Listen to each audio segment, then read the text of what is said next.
There are many steps between an idea and a finished product. Designing and drafting are demanding. Mistakes are costly. Each task can be both complicated and time-consuming. Engineers and designers, faced with finding ways to make the process faster, more accurate, efficient, and economical, turn to the computer.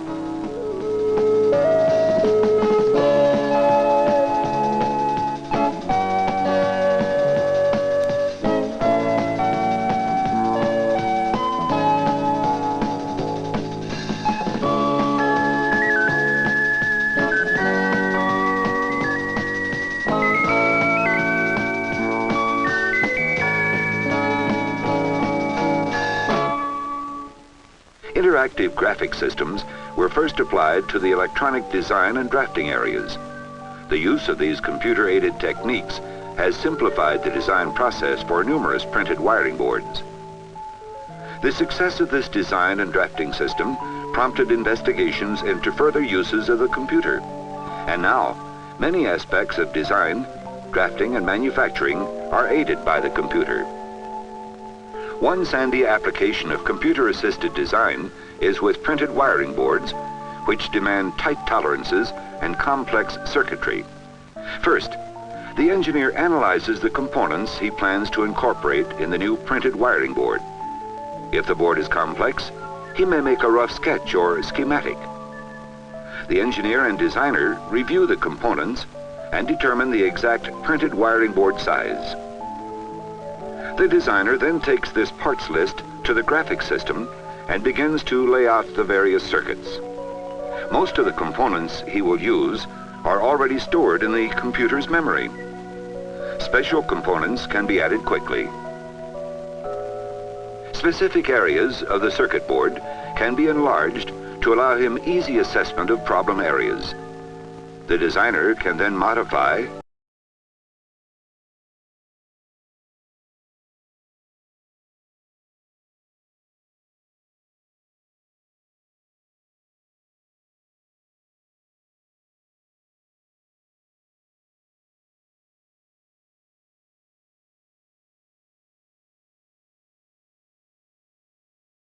issue. 1 second.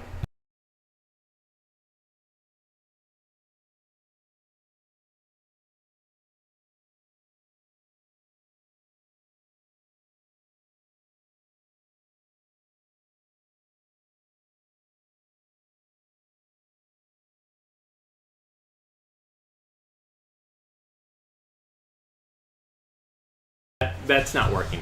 All right. Here we are. Welcome, everybody. I'm Skip Alzheimer. Welcome to the AV Geeks Lunchtime streaming show, where technology, we straddle like almost 100 years of technology. Like film is, 16 millimeter film is 100 years old next year, and computer technology is, current, modern day. Joining me is my nephew Nate. Hello.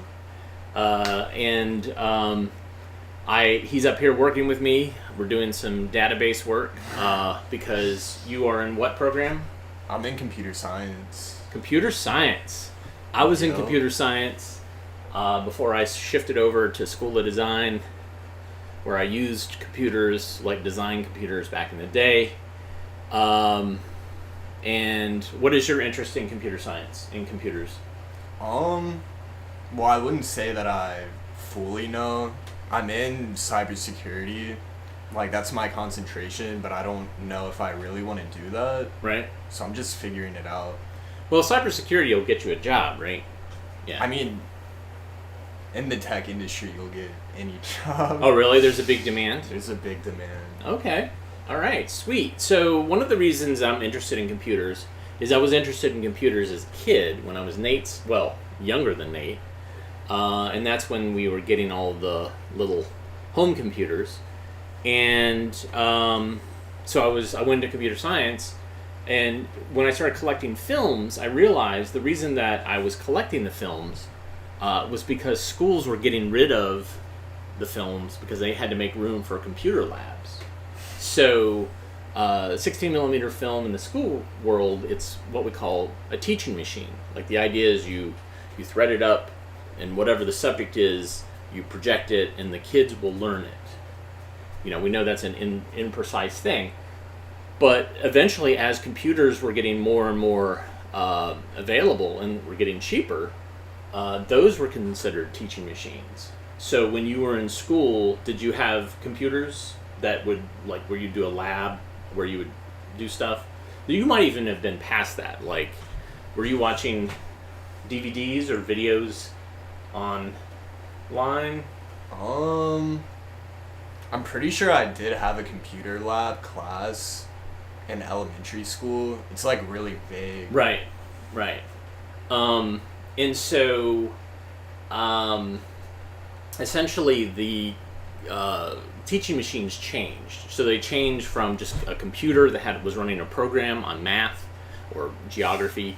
Oregon Hill is a perfect example of a successful computer game that kind of taught you about the struggles of being a pioneer in the early America time.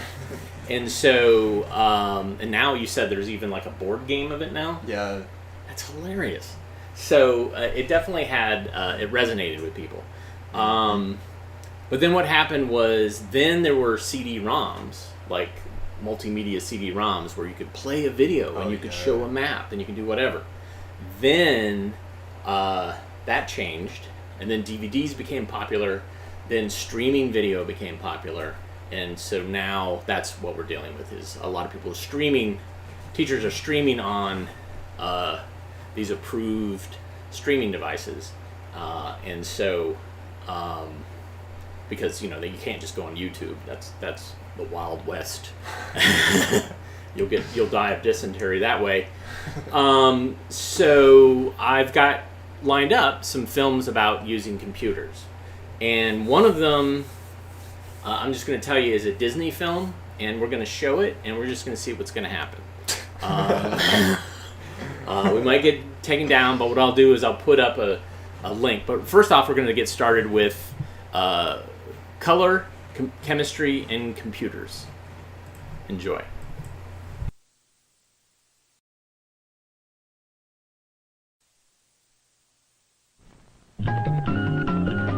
Of the past and present shape tomorrow. Our vital concern is you, today's youth, for our future depends on you. Before attempting to figure out where we're all going, it is imperative for us to have a strong awareness of where we have been. To untangle today's problems, we need to understand yesterday. This film series hopefully will in part make you aware of people, places, and events which have helped shape our nation and our world. Manufacturers Hanover is pleased to sponsor this educational film. Manufacturers Hanover, it's banking the way you want it to be.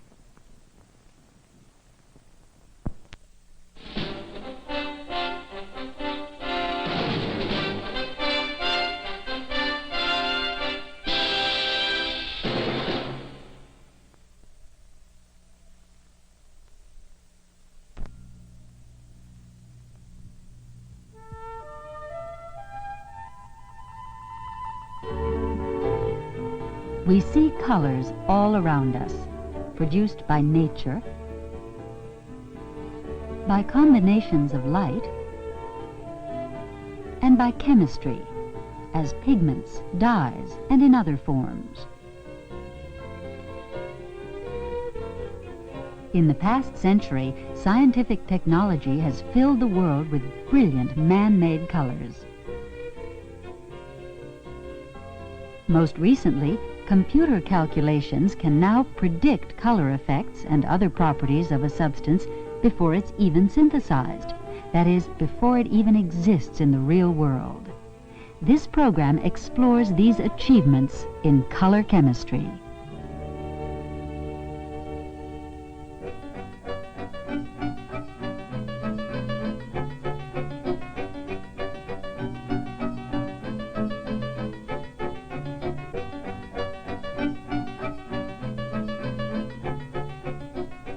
Color has always been a preoccupation of both artists and scientists. In particular, the goal of perfecting coloring materials is almost as old as art itself, and much older than modern science.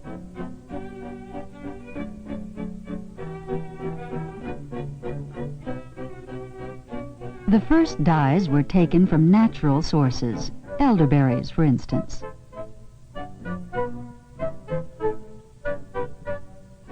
Or cochineal, a red dye made from ground-up tropical insects.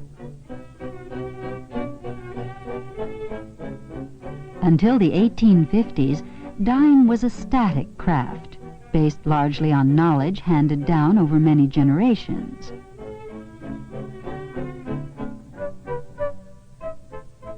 Only then did organic chemistry begin to reveal the structure of dye molecules, groupings of atoms which produce coloring effects. The first results were synthetic dyes, invented to replace the natural ones. Indigo, yellow, brown, and others.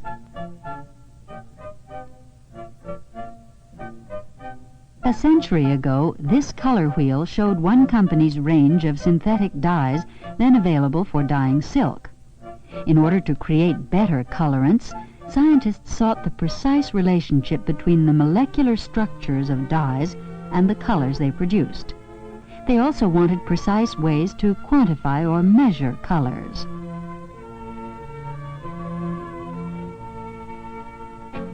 Centuries before, Sir Isaac Newton showed that a prism split white light into its spectrum of component colors, a major step in the scientific study of light and color. A diffraction grating produces the same effect, bands of colors which correspond to their wavelengths of light, like the yellow wavelength produced by a sodium street lamp. Such devices led to the spectrophotometer, which, by determining the amount of light at different wavelengths transmitted by dyes and pigments, gave precise color measurements. A purple, or technically violet dye, for example, absorbs mostly green light. This trace shows the amounts of light absorbed. The curve and its maximum define the dye's color. The color we see is its transmitted complement, red and blue, making violet. This dye absorbs mostly red, leaving the complementary color blue-green, or cyan. This dye absorbs mostly blue, leaving red and green, which combine to make yellow. Dye molecules were diagrammed and thought of as linked atoms. In general, the larger the dye molecule, the bluer the color, although it wasn't known why. Also, adding small functional groups to a known dye molecule could alter coloring, but again, it wasn't known why.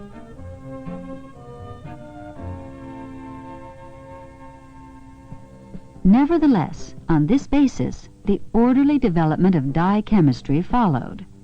Chemicals could at last be manipulated to produce colors with some consistency, and the colors produced could be measured accurately. Such modern dyes are usually manufactured and sold as powders or liquids to be used as needed. Or they can be dyed or printed or transferred onto textile materials.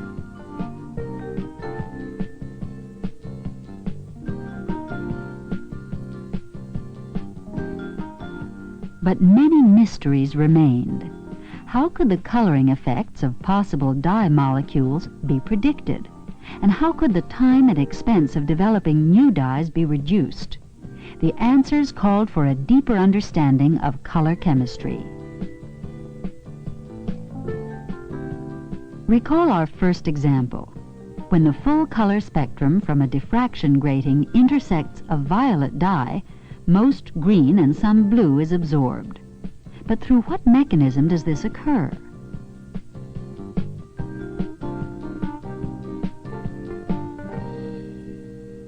Consider a dye solution in water, and imagine you can see the individual molecules. the violet dye molecules and water molecules would all be moving around at random. Let's look at one dye molecule, atoms bound together, with electrons at various energy levels surrounding them. White light passing through the water solvent alone is unchanged. But if white light intersects the dye molecule, it emerges as violet light.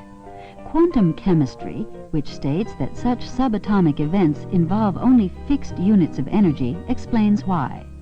This theory states that light takes the form of energetic particles called photons. White light consisting of bundles of red, green, and blue photons, which cause color sensations in the eye. When white light intersects this particular dye molecule, it's as if the green photons are somehow absorbed. Only red and blue ones emerge, causing the eye to see the color purple. This absorption is due to the fixed, limited energy levels of the dye molecule's shells of electrons. Consider this animation of the electron on the highest energy level. Quantum theory predicts that when the light photon interacts with this electron, the green photon's energy transfers the electron to a new, higher energy level. Red and blue photon energies don't allow interactions. They emerge, and we see a combination of red and blue light, violet light.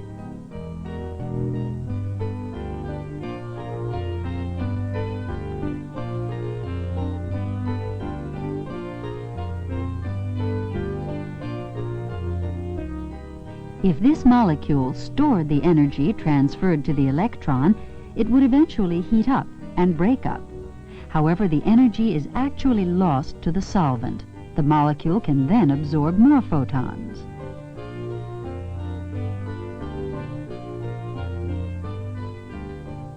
If the energy is released directly, fluorescence occurs.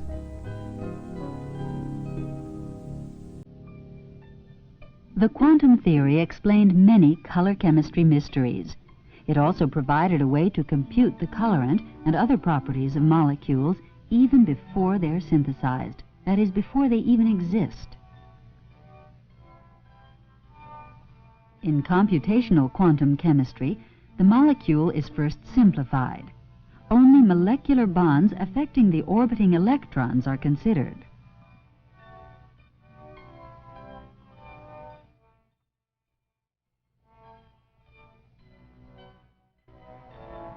The remaining atoms are numbered.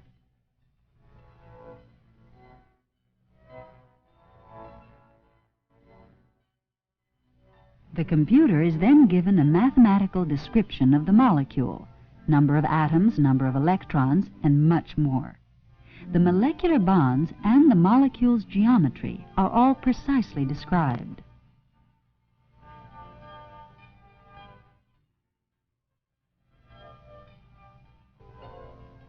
With these givens, the computer can be used to solve a very complex equation, the Schrödinger equation, which completely describes the molecule's properties.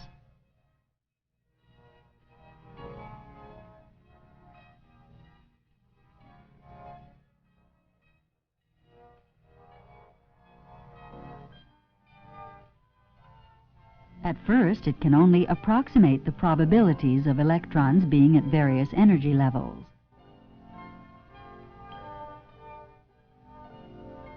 From these values, it estimates how the electrons interact, which gives a better description of the energy level.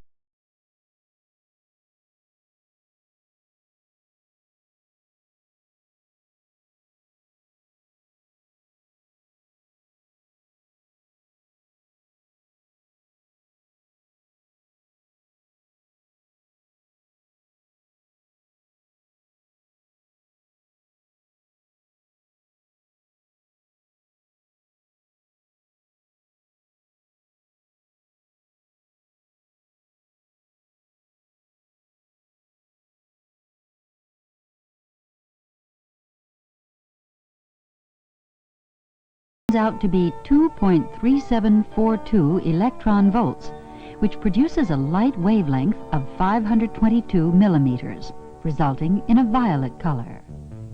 Eventually, the dye was synthesized and proved close to the predicted color. the computer supplementing the laboratory experiments. Besides dyeing, computational color prediction has been applied to improving analysis of unknown substances, analytic chemistry, developing pressure-sensitive papers and films, and finding new types of medical diagnosis.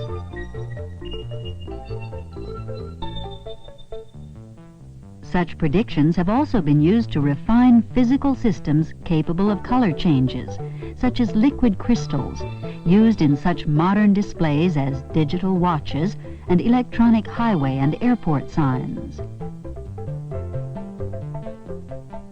Application of computers to color chemistry is one more advance in the scientific understanding of color processes, the elusive subject that has been called painting with light.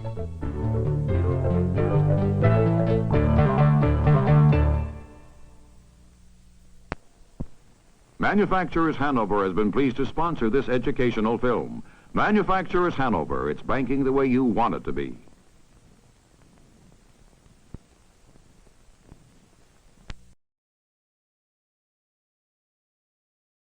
Alright, so that was a little more chemistry related than computer related, but you get a sense at the end about technology and stuff like that.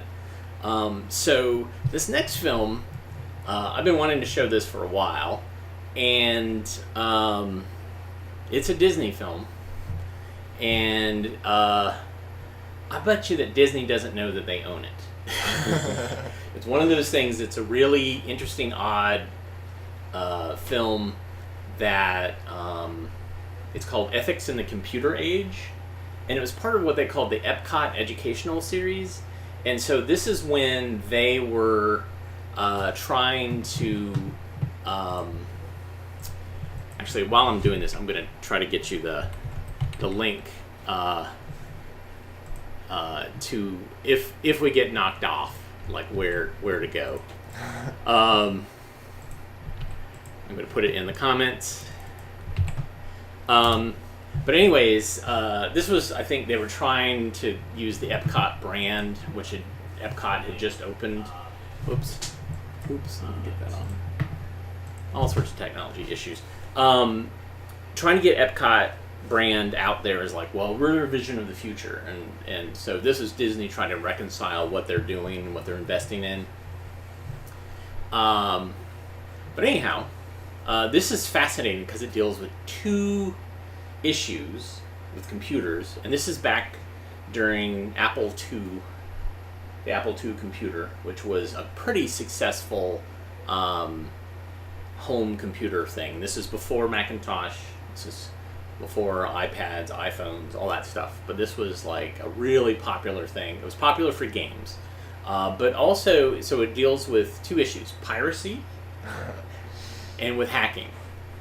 And so both of these are, at the time, were kind of like, well, these are issues for this narrow little group. But now piracy is rampant, and hacking is rampant. And so they were visionary. So this is Ethics in the Computer Age. Enjoy. And if we get knocked off, then go to the Black Hole Monoplex link that I put in the chat. All right. Enjoy.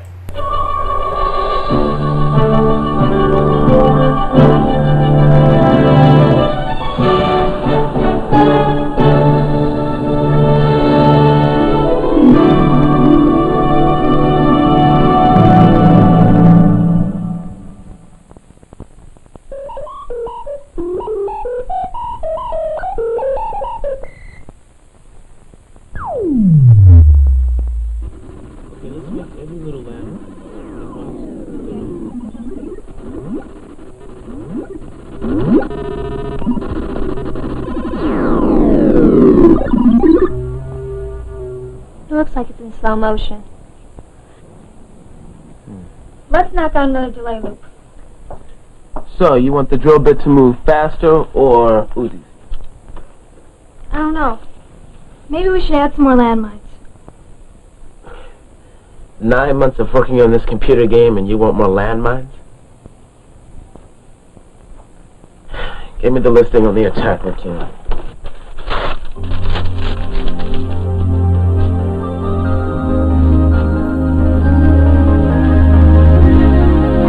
This is it.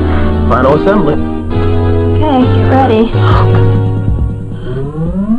Okay, you've entered the oil spill. Watch out! Whoa, this is tough. You think you're turning right, but you're really turning left. I thought it was down. I wanted to go up.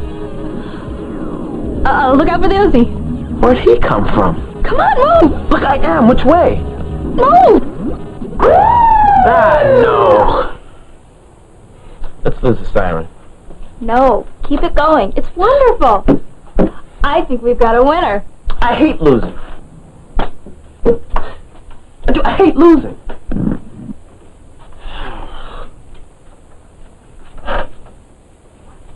Even if we did invent the game.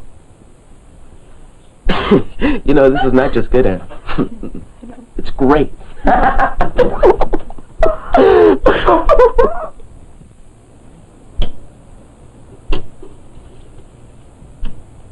Oil's well. Your fortune is only minutes away. Very clever. Then you're interested in our game, Mr. Hendricks? I'm more than interested, Erin. I'd like to license it. Fantastic. I'll have our play testers look at it as soon as possible. Now, I want you to understand that all our computer games have excellent copy protection. In addition, we'll be signing a mutual non-disclosure agreement. What's that? It's a promise to each other that we won't disclose the contents of Oil's well to anyone at any time. Agreed? That'd be stupid. Absolutely. To success. You know, $500 up front doesn't exactly make us rich. Well, they do have their manufacturing and distributing costs. Look at it this way, Aaron. Oil's War has terrific sales potential. The game sells. Do you think we'd be able to pay for our college education? That's... This is outrageous. You're like, I gotta hand it to you. 9 months locked in the garage may have been well worth it. Yeah, well, sacrifices have to be made. Look out! Come and get me, ooze monster. This is the best game I've played in years. I gotta hand it to you guys. I can't believe my own two friends invented it. I mean, you even turned down a date with Marilyn Powers for this. What dedication. You were thinking of dating Marilyn Powers?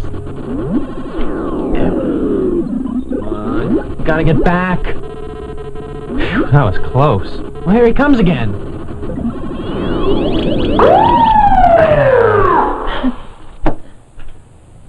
I gotta get a copy of this game. Sure. When the game comes out, we'll give you one. What? No way. I'm already addicted. Look, it's impossible. You just have to wait. And we just signed an agreement that says we can't give What? Make me suffer? I'll tell you what I'm gonna do. I'll make a deal with you. 1 copy of Runaround for 1 copy of Oil's Well. Runaround? How'd you get a copy of that? Trade secret. I read about that game. It's not doing the market until December. And you can beat the Christmas rush. It's top-of-the-line computer programming. We could learn from it. Why not? Besides, it's only 1 copy.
I don't like it. Something's wrong. Hendrick said sales might be slow at first. But Oil's Well's been on the shelves for over 2 months. Oh. Maybe it's not as good as we thought.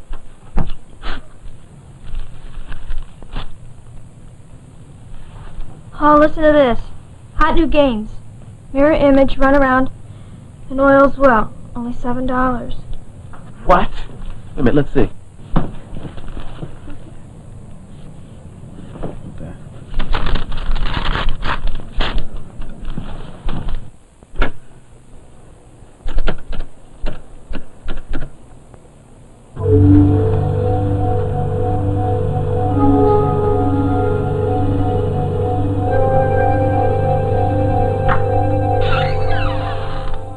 The kids who called a couple hours ago?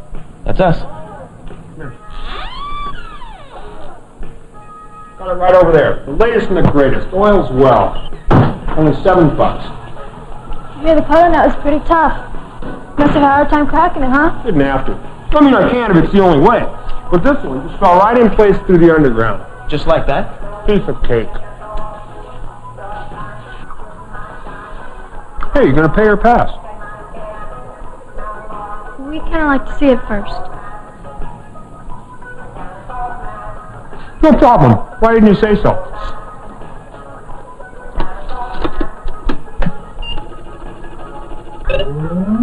That's our game, all right. You mean was our game? You're not the programmers. Oh, I see. Think you're real smart, huh? Hey, Carl, come talk to these kids with me. I think it's lesson time. No, wait a minute. Look, when we said it was our game, we meant it was our game. You know, the one we like to play. Yeah, that's what we meant. Mistake, kids. I don't appreciate being taken advantage of.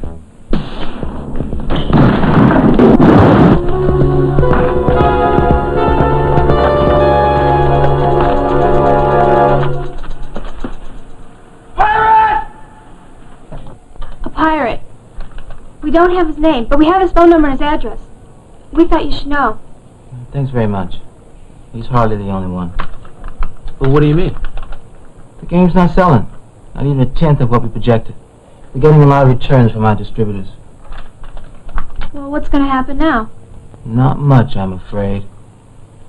I have to devote my time from now on to a couple of newer games.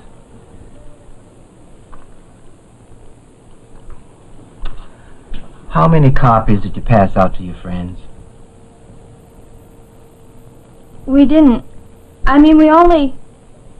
You know, the non-disclosure agreement that we signed wasn't just to protect me. It was to protect you, too.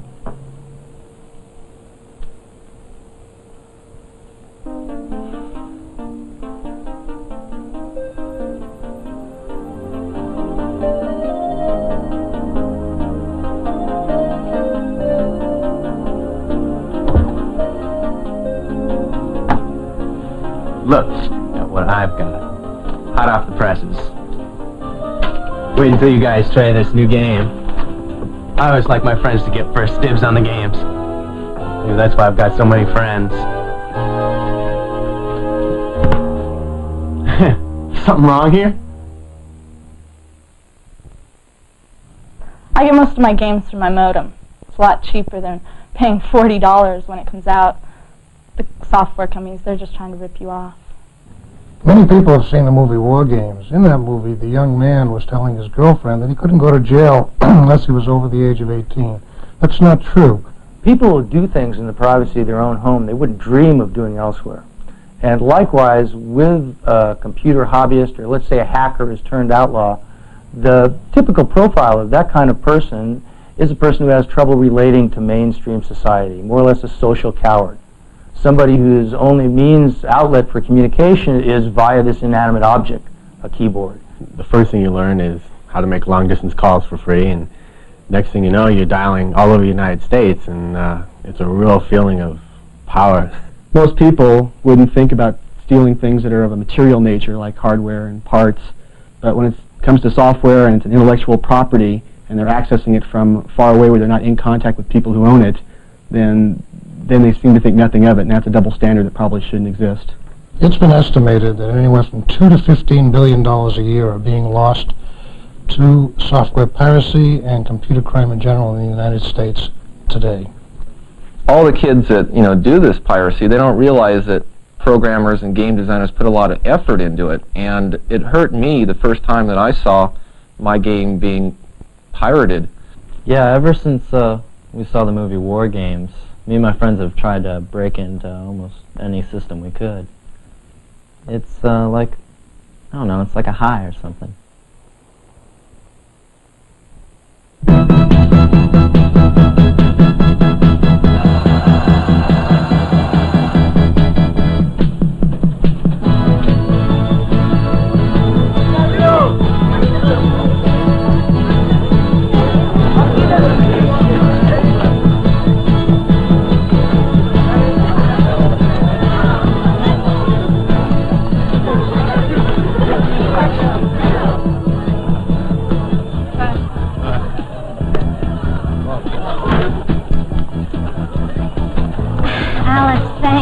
Lifesaver.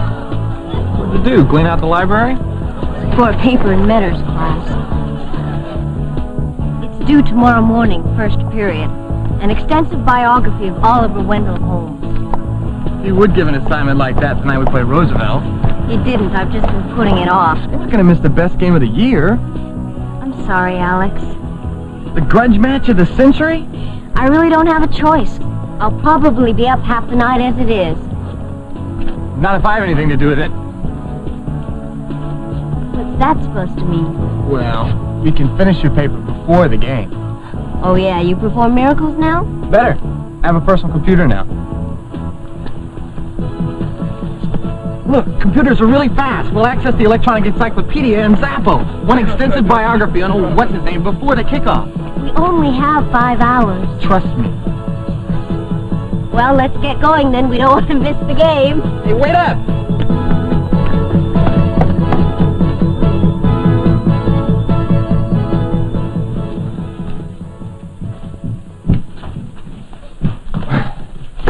It's just a little messy.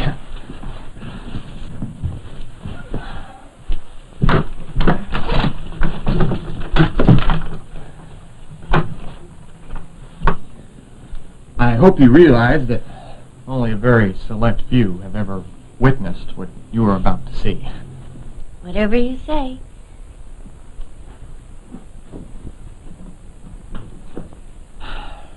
Ready? Ready, Maestro. Let's begin.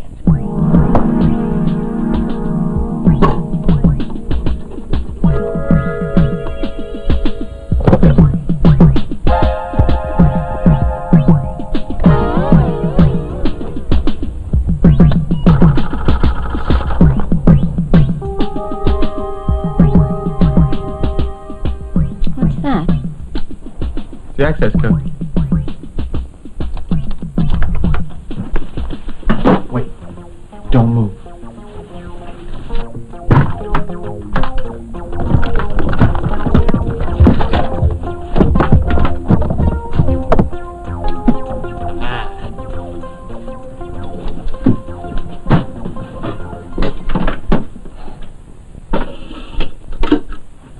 It's going backwards. Yeah, I know. It's a darkroom clock. But presto, it's a 5-hour clock. When it hits 0, it'll be game time. A whole new world is at my fingertips. Yeah, password. Macropedia. I've heard these services can be kind of expensive. I'd be happy to pay for the computer time. Hey, what's to pay? Well, they charge, don't they? Not if you're smart enough to get around it. What do you mean? Well, we have this network, sort of an underground. We call it the Pirates of Perchance. We trade information, access codes, telephone numbers, passwords. No one in the cycle service will ever know. That doesn't sound exactly legal. Look, it's a game of cleverness. We're not stealing. We don't alter records or anything like that. We just access. Maybe leave a gremlin or two for fun. But it's just a game. Gremlin? Yeah, later. You'll see. Holmes. Oliver Wendell Holmes, Jr. Born 1841, died 1935, sometimes known as the Great Dissenter. Look at all this information. He earned his nickname because of his controversial dissenting opinions. Oh, you don't have to take notes. I can print it out for you. It's a lot faster.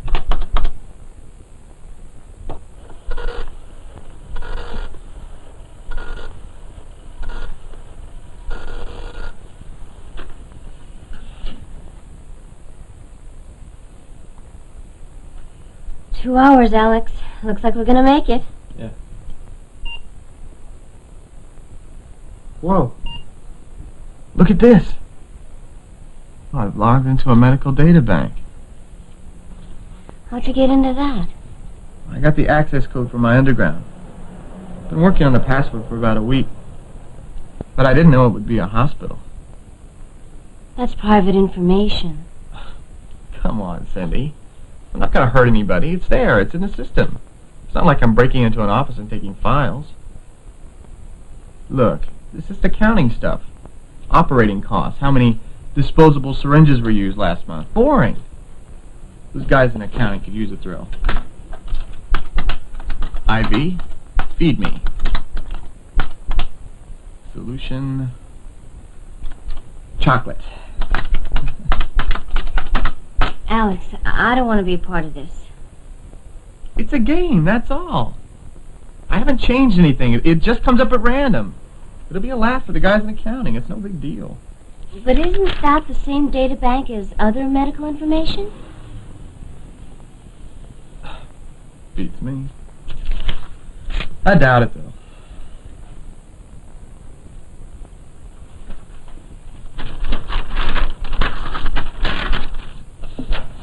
I think Justice Holmes would be dissenting by now. The computer was, very helpful, Alex. Thanks. Really. I think these books will get me through the night. Bye. Sandy, wait! What's wrong? Hey, what about the game?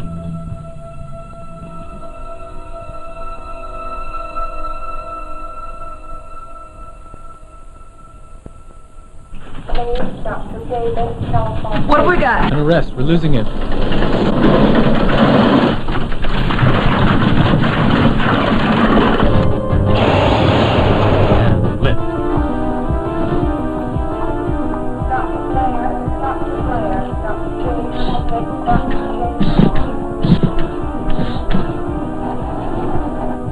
Start the compressions.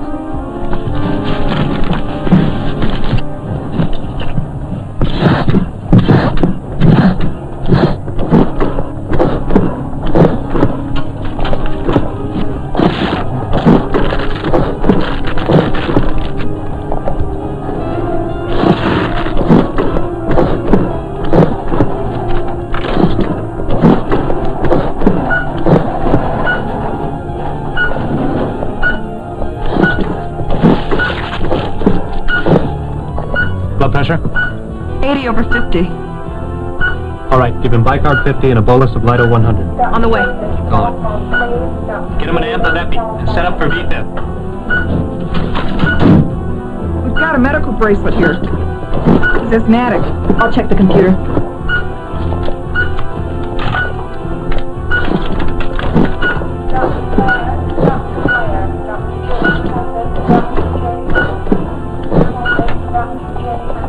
Hurry. His blood pressure's going south. I can't get a reading. Casey, we need that information now. Something's wrong here. The computer's malfunctioning. Hold off on the lidocaine. Get the paddles ready. Not now. Can somebody give me a hand? We're losing him. He's fixed and dilated. VFib. What's the problem, Casey? Paddles. We'll have to take the risk. Stand clear. Clear. Clear.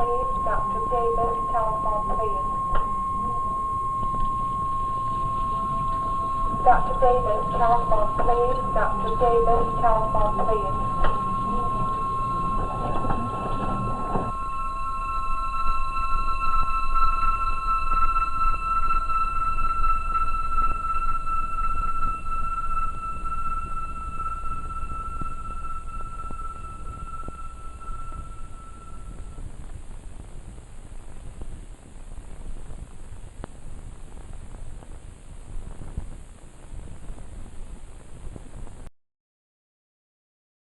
Right.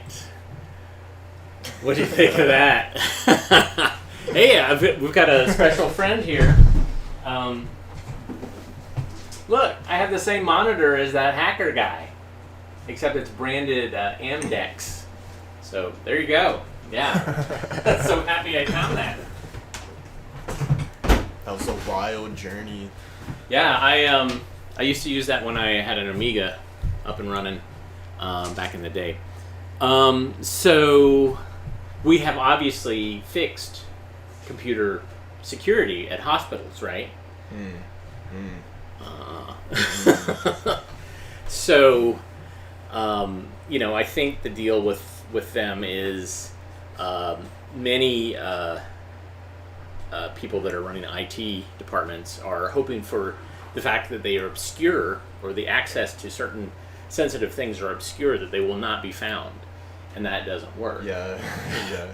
And now it's less about funny, feed me a cookie, and more about pay us all this Bitcoin. Yeah. Otherwise, you won't have access to any of your files.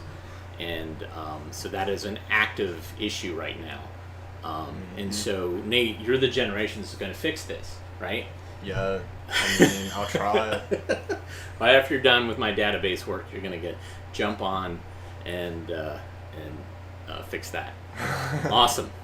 All right, so I have a film on the scanner behind me. Hopefully, I won't have the tension issue that I had with that smaller film. We took that film and put it on another scanner, which doesn't have that issue. So this is ethics. No, this is computer tools for people, and this is made in 1983. And I feel like it's made on the title screen is made on a Commodore 64. I'm hoping that it is. So enjoy.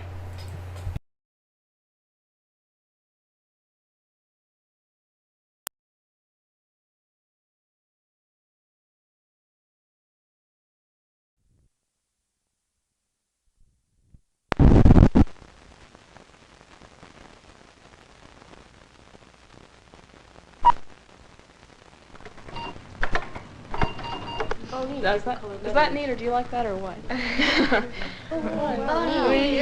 Pretty tricky. Oh, I like that color. You like that? Okay. Okay, watch this then. Hey, neat!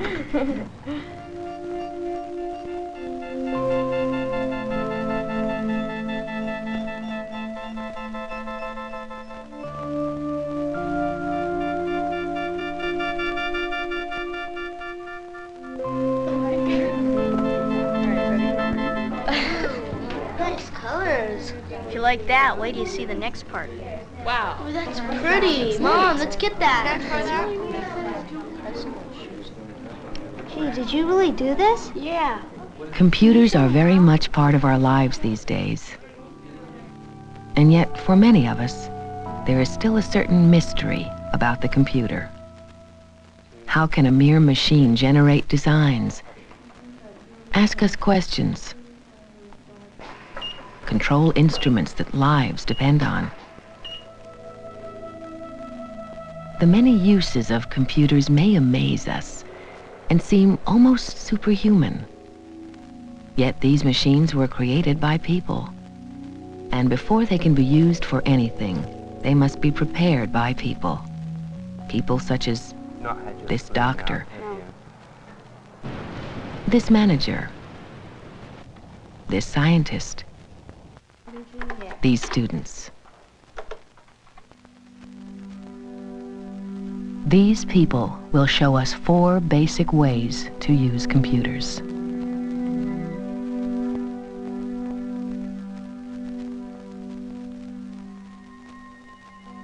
Dr. Derek Sampson uses the computer to save lives.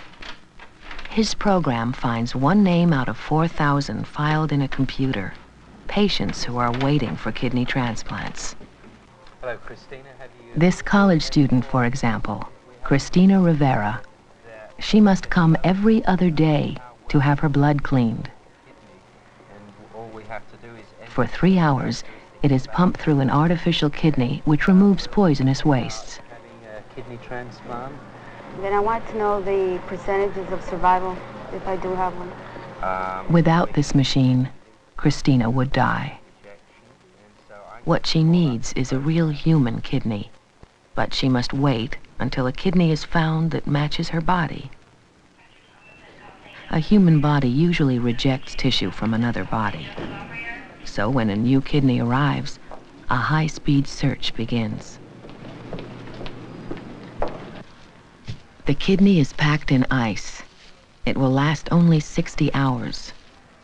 Immediately, blood and tissue samples are taken and sent to the tissue typing lab.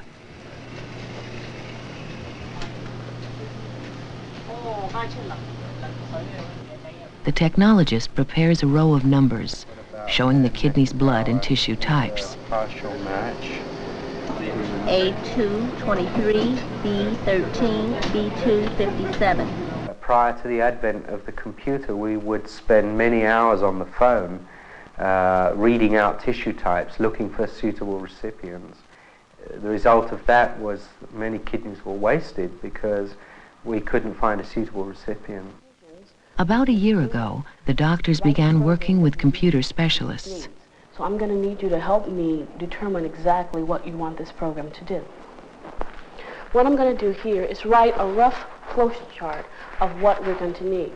Now, what would be your first priority? Well, the first decision point is to look for a perfect match, and the question is, do all 4 antigens in the donor match all 4 Computer antigens? planning begins by identifying the exact results you want. To get the results, the computer must go step by step.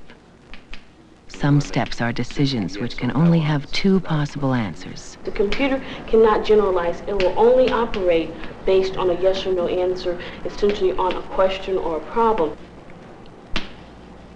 Now, the next decision is it a 3 antigen match?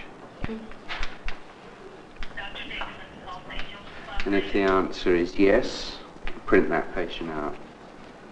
Okay. Right.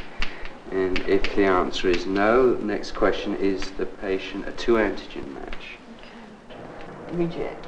The plan showing all the steps is called a flow chart. So that it'll meet here, and then we'll go to this From next this, part. the application designer will write the actual program. And, write up your program, and then we'll be done. Today, Dr. Sampson can call from San Francisco and hook up with a computer 3,000 miles away in Virginia. We will enter the tissue typing data into the computer and look around the whole of the United States and Canada for a suitable match. He enters the blood and tissue numbers for the new kidney. Search will take 45 seconds. While the computer searches for the best patient, we can look at another kind of file search, which finds a product and its price. Each of these 20,000 market products has a code number, which is also shown as a pattern of lines.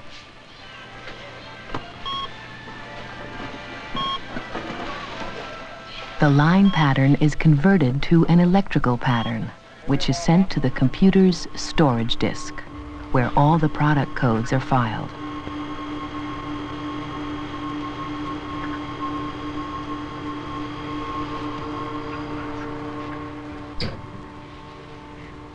From 20,000 items, the system finds the correct name and price in a fraction of a second. Quick display from a computer file is also vital to these traffic announcers.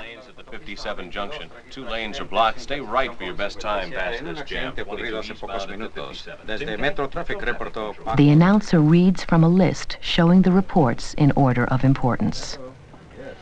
Sherry, I've got a SIG alert. A SIG alert is an urgent report. The traffic is blocked at Broadway and Main due to an injury, accident, and brush fire. 91 eastbound, 2 left-hand lanes from the 605. After the producer keys in the report, she must rate its importance. She selects Bulletin, and the computer automatically puts the SIG alert at the head of the list. We have a SIG alert situation following a bad accident. The computer is invaluable whenever time is short and files are long. It would be virtually impossible to do this kind of matching without the help of a computer. Okay, and we'll slide it down. Just you're doing fine. Just stay as you are. Jerry Curtis uses the computer in a very different way to control other machines. A new car rolls off this assembly line every 60 seconds.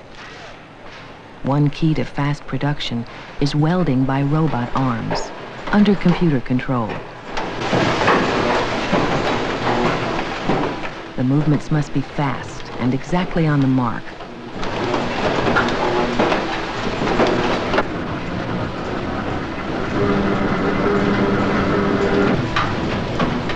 And so every detail of the arm movements is carefully programmed while the line is stopped.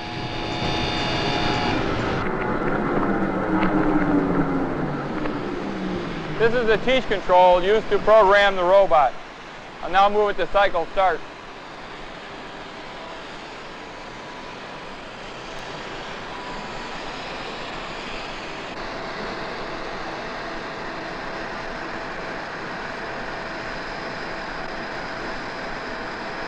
Once I've determined the position for a spot, when I press the program button, it goes into the computer's memory. This light indicates that. There's the first spot. I'll put these spots in while playing forward to this spot. Enter. Enter. Enter. I'll replay backwards to make sure I got the spots. And I'll run it in automatic.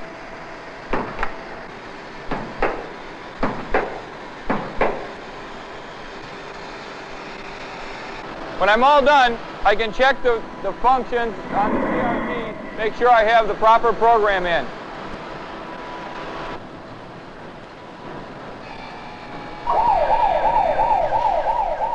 Actually, Curtis has prepared 2 different programs. One is for cars with full roofs, the other for cars with open roofs. The computer must switch on the right program, or the robot will smash the frame. Here's a flow chart that demonstrates how this is done. When he planned the work, Curtis put in a test to signal the computer which program to run. The test begins with an electric eye suspended above the car roofs. This device is automatically turned on when a full roof passes below. You can see the red on signal. From the electric eye, the signal goes to a computer which controls the entire line. This computer will switch on the right program to control the robot.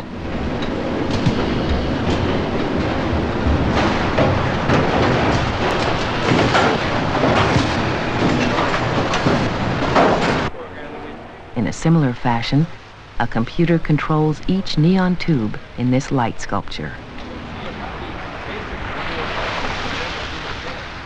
Artist Michael Hayden worked with an engineer to program a microcomputer to generate 12,000 different light patterns.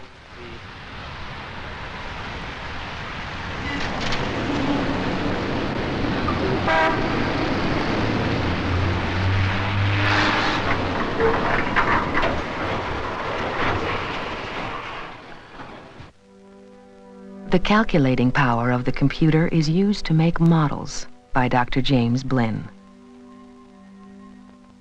He programmed a model to help design the robot arm of a space vehicle. A model of an arm begins with one line. This line is described mathematically in terms of numbers. One of the numbers controls the length of the line. By turning this knob, we can change that number to make the line shorter or longer. Another number controls the orientation of it. We change this knob, changes the angle that the line is rotated. Turning sideways, it's 90 degrees, and going directly upwards, it's 180 degrees. Dr. Blinn's program allows him to add more lines, each controlled by numbers, and to see how the lines work together. We can pick it up and move it down to the bottom here, so that when we change this angle, it looks sort of like an elbow joint moving. And if we go back and change the angle for both of them,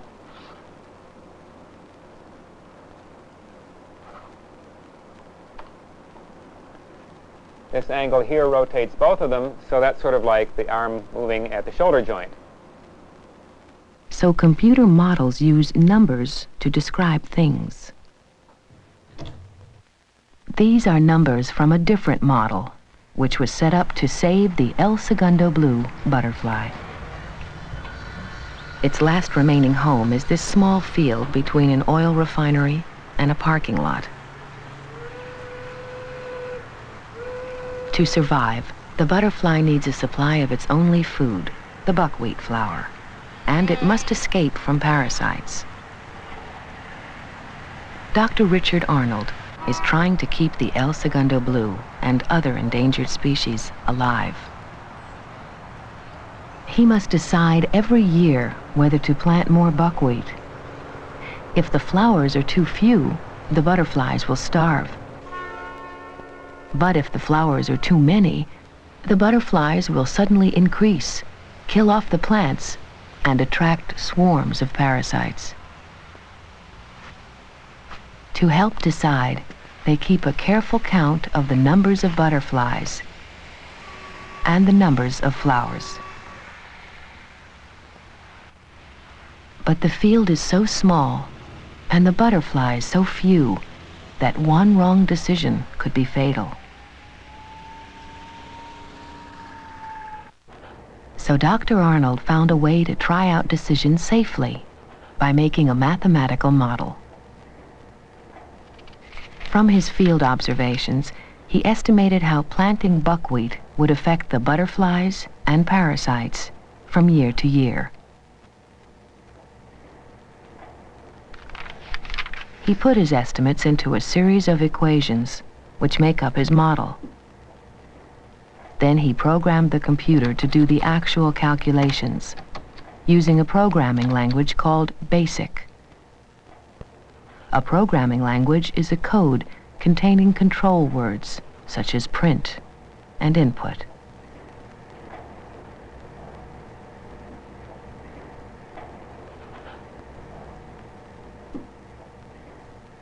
Suppose Dr. Arnold wants to experiment with planting some new buckwheat.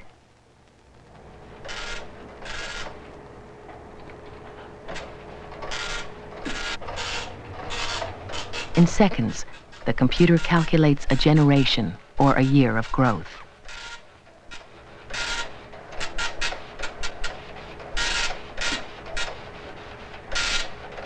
It will then repeat the calculations for a second generation, and a third, on and on. Want to try again? Okay.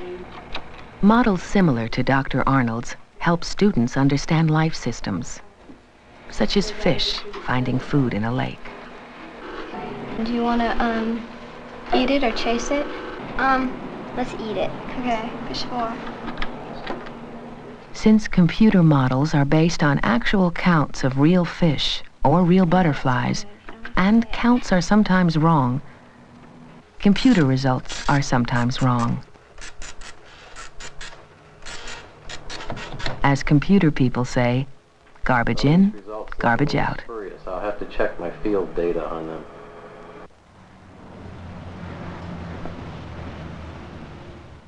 And sometimes computer models are not intended to be real. Dr. Blinn added more lines, studied how the body moves, and programmed his model to dance.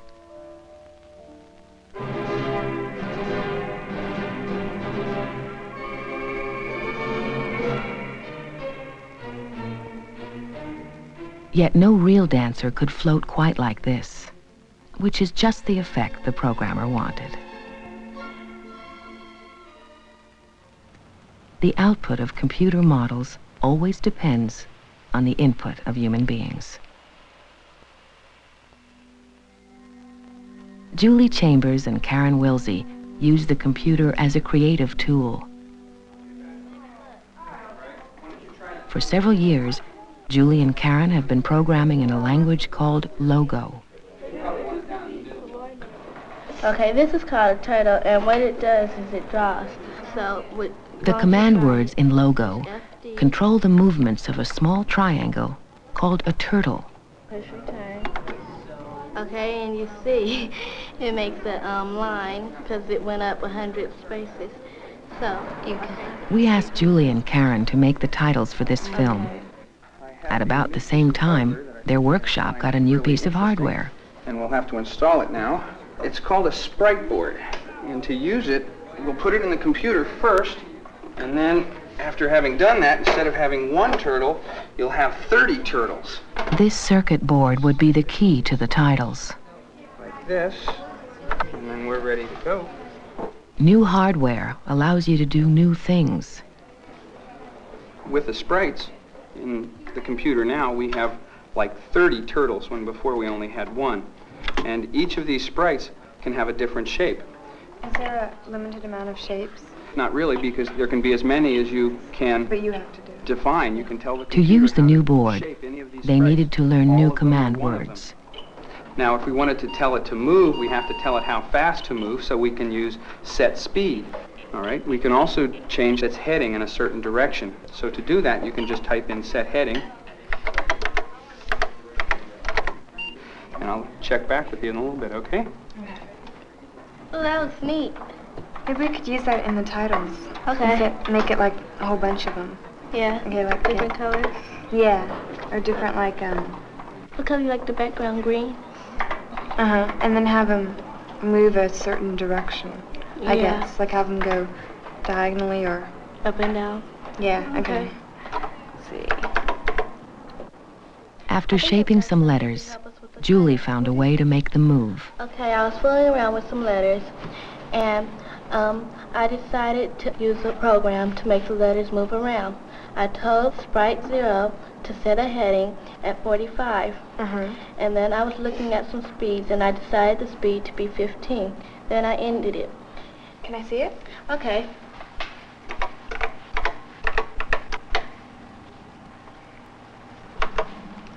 That is really neat. Then they divided up the letters of the title words and continued programming. Here we go.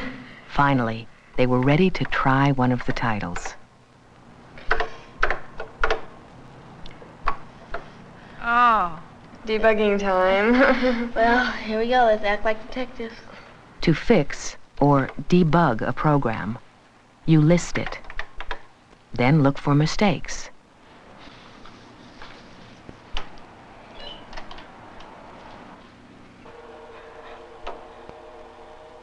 Computers make creative work in offices much easier.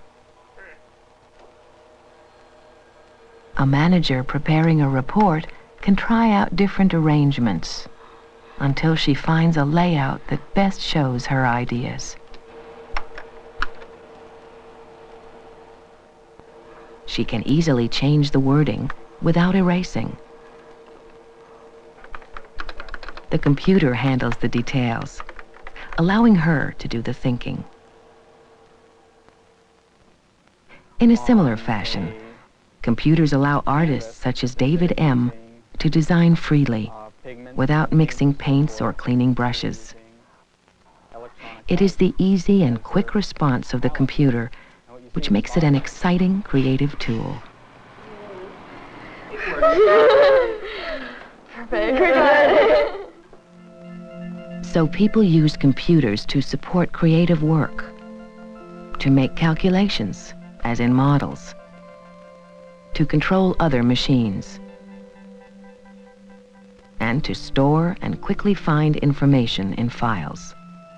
A vast variety of applications. And yet, all computer uses develop in much the same way. They start with a strong need that people feel. They often require long study and preparation. Large projects are developed by teams of users and computer people working together. The project is outlined in a flow chart, which details every step, including yes or no tests where it can switch paths. The computer is directed by a program, a series of instructions moving one step at a time. The program is written in a language made up of code words, which control circuits inside the machine. Every program may have errors. And finally, wrong input gives wrong output. Garbage in, garbage out. Now we can begin to connect the parts played by electronics and by people. The electronics allow the computer to store thousands of items and to do millions of operations per second. But the real work begins when the machine power of the computer is linked to the creativity of a human being.